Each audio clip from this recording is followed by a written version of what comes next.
24 का माहौल क्या है? ये अब इतनी महंगाई बढ़ गई तो कितने बेरोजगार घूम रहे हैं। महंगाई क्यों है? सरकार को सोचना चाहिए ना, जो वोट दिए हैं हम लोग के लिए। सरकार ऐसी करती है कि 5.5 साल हमारे ही पैसों से दबा के पैसा लेगी, फिर 6 महीने छूट दे देगी हमारे ही पैसों से और कहेगी कि हाँ ये हमारी माताओं बहनों के लिए गैस सिलेंडर पर छूट है। अब हम एक नई जगह पे आए हैं। यहाँ पे 4-5 लोग आपको फ्रेम में दिख रहे होंगे। हम जगह जगह जाकर के जानने की कोशिश ये कर रहे हैं कि 2024 में कौन आएंगे, क्या इंडिया गठबंधन चल पाएगी या फिर बीजेपी को वापस बहुमत मिलने वाला है। 5 साल बीजेपी ने राज किया, फिर वापसी भी किया, लेकिन अब क्या? अब तो 10 साल होने वाला है। जनता का मूड बदला है या फिर से वही? क्या लग रहा है सर माहौल आपको 24 का? अब मौला का सामने आएगा जो भी होगा तो आगे। बीजेपी के काम को देखते हुए क्या लग रहा है आपको? उसके टक्कर में, उनके टक्कर में कोई है? क्योंकि लोग बीजेपी वाले तो कहते हैं कि मोदी जी के टक्कर में फिलहाल तो कोई नहीं है। अब जो कह रहा है वो सही कह रहा है, जो दिख रहा होगा वो कह रहा है। क्या लग रहा है 2024 का माहौल कैसा है? बढ़िया है। बढ़िया है। कौन आएंगे? आएगा कौन? अब जिसका जो चाहेगा। राहुल जी आएंगे। राहुल जी आएंगे। हाँ जी। बीजेपी वाले कहते हैं कि मोदी जी के टक्कर में कोई है ही नहीं, आपके राहुल गांधी आएंगे। अरे ये तो जनता वो उसका करेगी, जनता तय करेगी। वो तो आपके जनता हिसाब से कांग्रेस आना चाहिए। कांग्रेस आना चाहिए। बीजेपी ने क्या ऐसा नहीं काम किया 10 सालों में? काम किया है, बहुत से काम किया है। काम किया है। हाँ। आपका क्या नाम है सर? मोहम्मद फरहान। क्या लग रहा है आपको माहौल? माहौल तो फिलहाल जो है ठीक ठाक है, लेकिन सरकार ये बदलनी चाहिए। बदलनी चाहिए। बिल्कुल बदलनी चाहिए। क्यों बदलनी चाहिए सरकार? बीजेपी 10 साल रही, आपको क्या अच्छा नहीं लगा? बहुत सारी चीज़ें हैं, महंगाई और लहसुन देख लो 300 रुपये किलो है। ठीक बात। इसी तरीके से बहुत सारी चीज़ें महंगाई, बेरोजगारी है। बिल्कुल। अगर बीजेपी उस पर कंट्रोल कर ले तो चल सकती है, चल सकती है, लेकिन कंट्रोल नहीं करेगी तो दिक्कत होगी। दिक्कत होगी। पीछे जो अगर आप फ्रेम में देखें तो बहुत सारे लोग हैं। इनसे जानते हैं कि आखिर माहौल जो है 2024 का क्या होने वाला है। कुछ लोग बताते हैं कि महंगाई और बेरोजगारी बीजेपी को मात दे सकती है, लेकिन 24 आने से पहले, 24 तो आने ही वाला है, चुनाव प्रचार अब आपको पता ही, विधानसभा का क्लियर हो गया, मुख्यमंत्री क्लियर कर दिया बीजेपी ने। भले चौंकाने वाले फैसले रहे, लोग अनुमान तक नहीं लगा पा रहे कि कौन मुख्यमंत्री बनेगा और कौन नहीं। जो नाम मीडिया में चल रहा था वो तो ऐसा कुछ हुआ ही नहीं, बिल्कुल ही अलग हुआ है। तो क्या उन नाम जो नया लेकर के बीजेपी मुख्यमंत्री को लेकर के आए, चुनाव प्रचार में उसका फायदा मिलेगा या फिर बीजेपी कुछ अलग करके चुनाव जीत पाएगी, या फिर अपने काम के दम पे, चाहे वो राम मंदिर हो, जो भी बीजेपी करती है, तमाम चीजों, तमाम मुद्दों पे बात करेंगे कि लोग आखिर बीजेपी के बारे में क्या सोच रहे हैं, इंडिया गठबंधन के बारे में क्या सोच रहे हैं और 24 में होने वाला क्या है। क्या लग रहा है माहौल? ठीक है। ठीक है। कौन आने चाहिए? मोदी आनी चाहिए। मोदी आने चाहिए जी। आपका क्या नाम है? सतनेश। क्या लग रहा है आपको 24 का माहौल? 24 का माहौल क्या है? ये अब इतनी महंगाई बढ़ गई तो कितने बेरोजगार घूम रहे हैं। हाँ। और क्या? बेरोजगारी है। और क्या? बेरोजगारी खेत गई सब चुनी गई। कार लगाते लगाते परेशान हो जाओ। और कितने सैलरी है, हेल्परों की 9,000 सैलरी कम है। और क्या? बहुत कम है। अब बताओ, ग्रेजुएट आदमी घूम रहे हैं, क्या करें? सैलरी है बढ़ नहीं रही। पड़ता है 11। क्या पढ़ाई किया आपने? हैं? पढ़ाई क्या की? BA फाइनल है। BA फाइनल है। हाँ। सैलरी कितनी मिल रही है? 9,000। काम क्या करते हैं? काम में स्पोर्ट में काम करते हैं। सिलाई वाला। तो सैलरी तो एक निर्धारित है ना सरकार के द्वारा कि लेबर को इतना कम से कम मिलना चाहिए। क्यों नहीं? इतनी महंगाई बढ़ गई, 300 में क्या होता है? 300 रुपया में महंगाई बढ़ गई। 300 रुपये में बच्चे पालेगा कोई? 300 रुपये में बच्चे पालेंगे? वो तो आप ही बता सकते हैं। हाँ तो वही तो हम कह रहे हैं भाई, जब महंगाई बढ़ेगी और कमाई नहीं बढ़ेगी तो क्या होगा? 1200 को पे सिलेंडर कर देंगे, 300 का तो 25 रुपये बढ़ाएंगे, 30 रुपये बढ़ाएंगे। इंडिया गठबंधन जो बना उसका फायदा मिलेगा?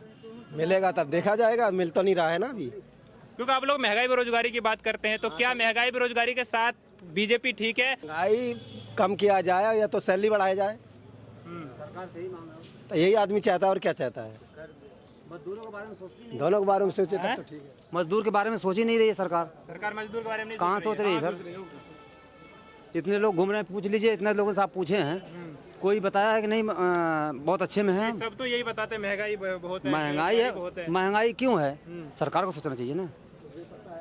सरकार इसके जो वोट दिए हैं हम लोग, किसके किसके लिए दिए आपके हैं? हिसाब से सरकार को क्या करना चाहिए महंगाई और सरकार को बेरोजगारी सबसे पहले शिक्षा में जो वो है आरक्षण है, जो जैसे गरीब बच्चे जो पढ़ते हैं, तो हमारी जैसे सैलरी 8,000 है, हम नहीं पढ़ा पाते हैं, सारा प्राइवेट कर रहे हैं, तो हमारे बच्चे कहाँ जाएंगे पढ़ने के लिए? अच्छी शिक्षा होनी चाहिए, फिर अच्छा रोजगार होना चाहिए एक इंसान के लिए, वो सबसे ज़रूरी है, क्योंकि अगर शिक्षा नहीं रहेगा तो आदमी कोई आगे नहीं बढ़ पाएगा, ना हमारे बच्चे तरक्की कर पाएंगे ना कुछ कर पाएंगे।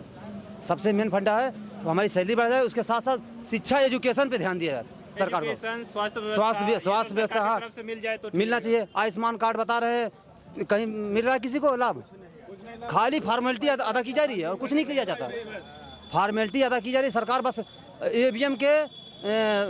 ईवीएम जो है ना, जो जैसे जीत रही सरकार, ये ईवीएम बैलेट पेपर क्यों नहीं मान रही है? चुनाव आयोग क्यों इसका साथ दे रहा है? मेरे समझ में नहीं आता। चुनाव आयोग को आपके हिसाब से बीजेपी ईवीएम हैक करके जीतती है? जी।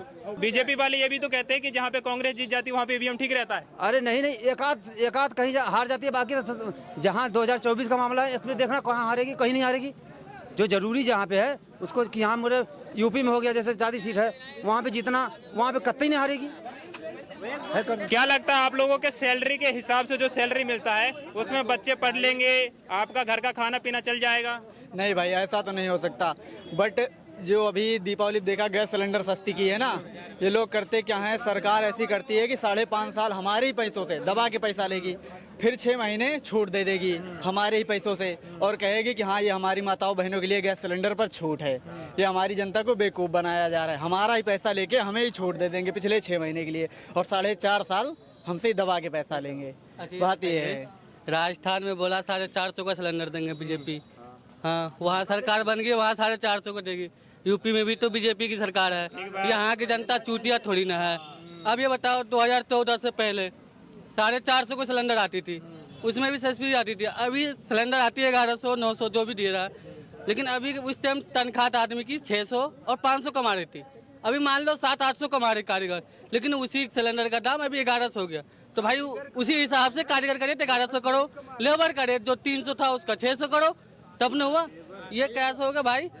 अभी हर एक आदमी का गांव में सर्दी भरा हुआ, साला 6 महीना जाता है काम करके दिल्ली से, और 15 दिन के बाद काम करके बोलता ठेकेदार किराए के लिए भेज दो पैसा, हमें वहाँ जाना है। किराए के लिए पैसा नहीं बचता, अगर 1 महीना घर पे आदमी बैठ के खा ले तो। साला ऐसी मर्दों की वो हो गई है कि क्या बताए इन सरकारों को, क्या बताए जिस भक्तों को, क्या बताए। साले खाली वही हम मोदी मोदी मोदी। अरे मोदी, हम भी मोदी से बुरा नहीं है, हम मुसलमान हैं, हम मोदी से नहीं मानते। मोदी अच्छा काम कर रहे, ठीक है, रोड सड़क सब कुछ बना रहे, ठीक है, लेकिन कम से कम गरीबों के लिए तो सोचे।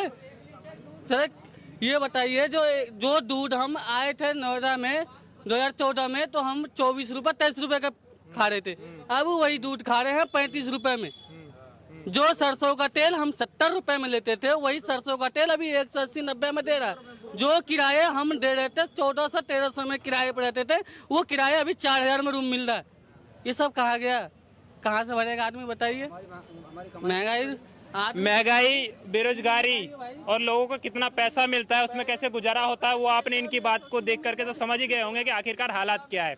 लोग मेरे सामने अगर मैं देख पा रहा हूँ तो 200 के करीब हैं, लेकिन लगभग सभी से बात करने के बाद यही पता चल रहा है कि बेरोजगारी और महंगाई इतनी ज़्यादा है कि खर्चा चलाना मुश्किल हो जाता है। और जो लोग बाहर से माइग्रेट करके नोएडा आए हैं काम करने के लिए, वो अपना किराया तक नहीं दे पाते हैं, और किराया नहीं दे पाने का मतलब ये भी होता है कि वो स्वास्थ्य व्यवस्था के लिए पैसा नहीं बचा पाते हैं। अगर बच्चे बीमार पड़ जाए, सरकारी अस्पताल का हालत आपको पता ही है, अस्पताल में जाते हैं लेकिन दवाई और दारू का क्या व्यवस्था होता है आपको बहुत अच्छे से पता होगा अगर आप कभी गए होंगे तो। अरबाज खान के साथ मैं संजय यादव, देखते रहिए चेतना मंच। बहुत बहुत धन्यवाद।